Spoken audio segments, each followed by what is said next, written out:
नमस्कार। मेन फसल है हमारी धान। बात करते हैं धान की फसल की।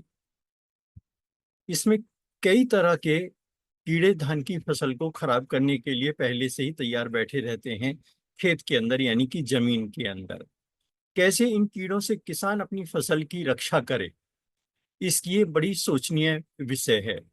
कीड़ों पर लगाम लगाने से पहले कीड़ों की जाति को जानना बहुत ज्यादा जरूरी है, यानी कि कीड़े के बारे में जानना बहुत जरूरी है कि कौन कौन से ऐसे कीड़े हैं जो कि हमारी फसल को नुकसान पहुंचाते हैं और ये जमीन में छुपे रहते हैं।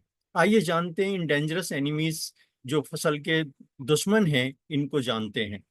सबसे पहले है टर्माइट, यानी कि दीमक। दीमक बहुत ही खतरनाक एक कीट है जो कि जमीन में होता है और फसल को बहुत नुकसान पहुंचाता है। दूसरा है स्ट्रेनर है, जो कि कीड़े, ये कीट पतंगे होते हैं, ये भी जमीन के अंदर छुपे रहते हैं।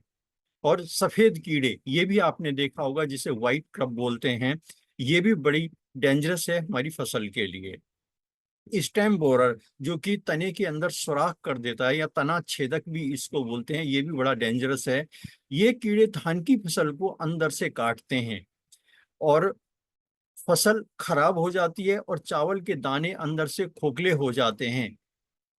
आइए जानते हैं एक ऐसे शानदार प्रोडक्ट के बारे में जो इन कीड़ों को करे खत्म और करे हमारी फसल को कीड़ों से मुक्त।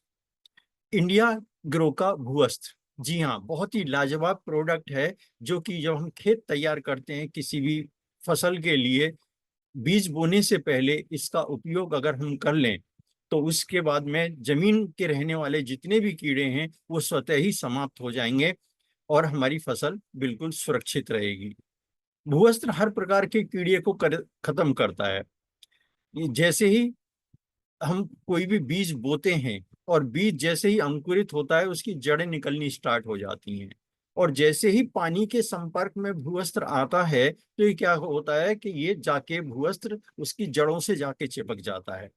और जब कीड़े इसको जड़ों को खाने की कोशिश करते हैं तो क्या है, उनका मुंह चौक हो जाता है। और जब मुंह चौक हो जाता है तो वो कुछ खा नहीं पाते हैं, जिसकी वजह से उनका डिहाइड्रेशन हो जाता है और वो पैरालाइज हो जाते हैं, यानी कि वो लकवाग्रस्त हो जाते हैं और फिर वो मर जाते हैं।